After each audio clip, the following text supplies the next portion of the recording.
So a couple of NFL teams are dealing with some things regarding a player on their roster. Two different completely situations, but one wants to be the highest paid non-quarterback in the NFL, which has a few problems associated with it, while another is dealing with an incident from back in college that could potentially get him suspended. So I've got to talk about that, the NFL Top 100 list being absolutely ridiculous this year, some great news regarding a former NFL great, and more right after.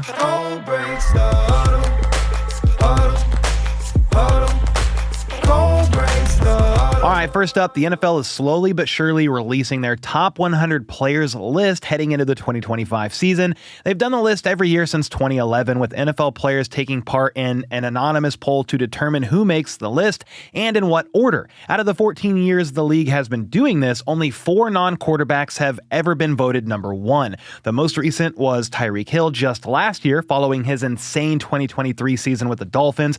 I think Saquon has a real shot at it this year, though I wouldn't be at all surprised if it was either Josh Allen or Lamar Jackson, considering they received the most MVP votes last season. Jamar Chase has a real shot at it too after snatching the Triple Crown, although we're going to have to wait a long time to find out who number 1 is, because believe it or not, it's not going to be revealed until September 1st, nearly 2 months from now. Good God, the NFL is milking the heck out of this, man. They are revealing just a couple of players each day, a total of 10 a week for 10 weeks. That is honestly ridiculous. Now, we do know 100 through 95 so far, with it going to Ladd McConkey, Leonard Williams, Aaron Jones, Drake London, Levante David, and Josh Sweat, but the names will continue to trickle throughout the offseason. Next up, while the Steelers just added what they hope will be 2 difference makers in Jalen Ramsey and Jonnu Smith, there's another player on their roster that needs some addressing. That would be TJ Watt. He hasn't been the happiest camper, missing all of OTAs and minicamp as he seeks out a new contract. There has been speculation as to just how much money Watt is looking for. I personally thought a new deal for him would put him in the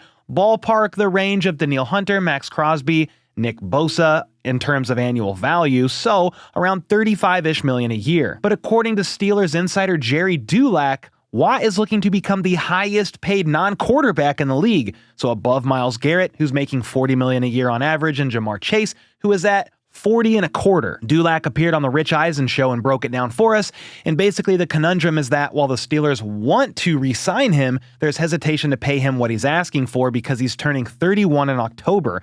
That, combined with the fact that he had a dip in production last year, is giving them pause. It's funny though, because last year on a quote-unquote down year, Watt still had 11.5 sacks and led the league in forced fumbles with 6. For 99% of defensive linemen across the league, that would probably be a career season. However, what makes this complicated is that the most realistic path to getting a long-term deal done with that kind of money would be making it a 5-year deal in order to spread out the guarantees and the signing bonus.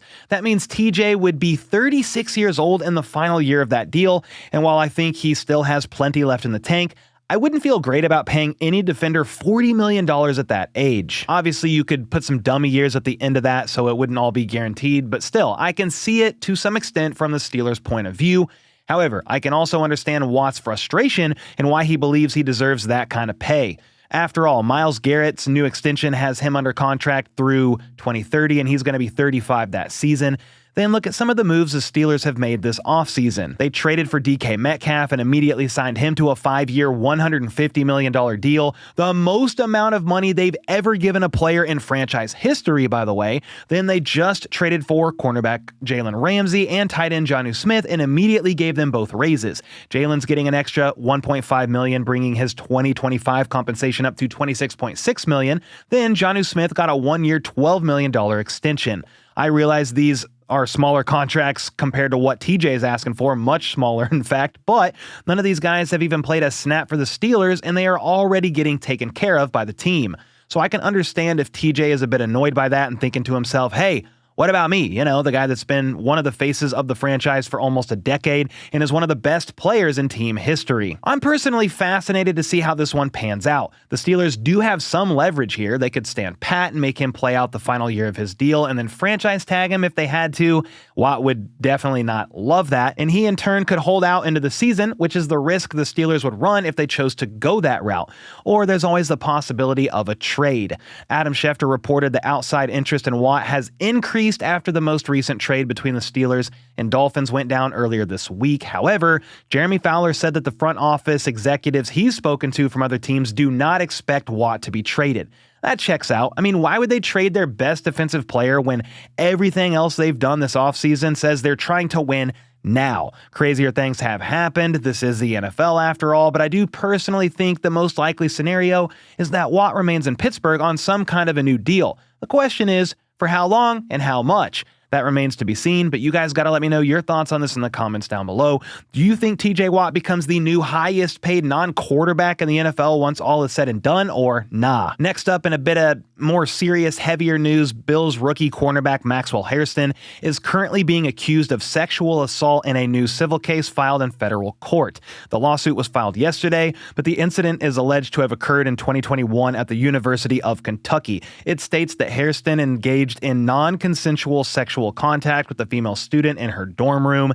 It was reported to law enforcement, and she later transferred out of the university altogether. The university then reportedly investigated this, but criminal charges were never filed. So that's the gist of what's going on up until this point, though NFL teams were actually aware of the situation before the draft, well before this lawsuit was filed. Bills GM Brandon Beane was even asked about it after the draft, after they drafted Hairston 30th overall, and Beane said they thoroughly investigated the matter and basically found zero evidence of the incident actually happening. It was one of those where there was zero information saying that this actually happened to what the accusation was. But yes, we fully investigated that. He then reiterated that the University of Kentucky looked into it as well, and no disciplinary actions were ever publicly recorded. Plus, if there was any truth to it, Hairston probably wouldn't have been invited to the combine or the draft.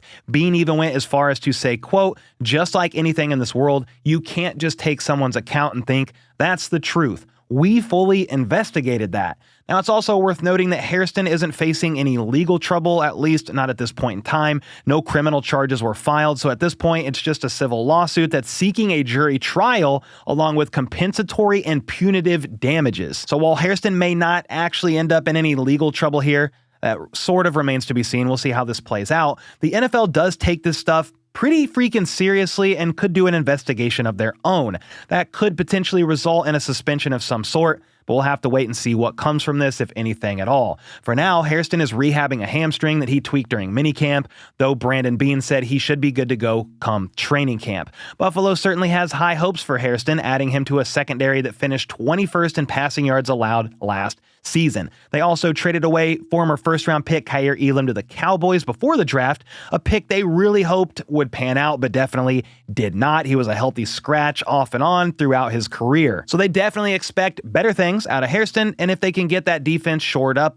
even just a bit, that'll go a long way in helping their offense that averaged over 30 points a game last year. They signed some veterans in free agency like Joey Bosa, Michael Hoyt, and Larry Ogunjobi. Plus, they brought back a couple of familiar faces in that secondary, signing Tre'Davious White and Dane Jackson to one-year deals after each of them spent last season elsewhere. They then went very defense-heavy in the draft, with their first 5 picks coming from that side of the ball. It's very clear that the defense has been their number one priority this offseason, and Maxwell Hairston was a big part of that. It makes sense. Josh Allen is one of the best in the business, and again, that offense put up over 30 points per game last year, so reinforcing that defense should only help. And then we've actually got some good news here to talk about. Great news, in fact. If you didn't know, the Hall of Famer and legendary wide receiver Randy Moss revealed that he was diagnosed with cancer back in December. He spent 6 days in the hospital following surgery and had a stent inserted into his liver due to complications from his condition. He then underwent radiation and chemo, and during this whole process, he ended up stepping away from the Sunday NFL Countdown show on ESPN for the last 2 months of the year.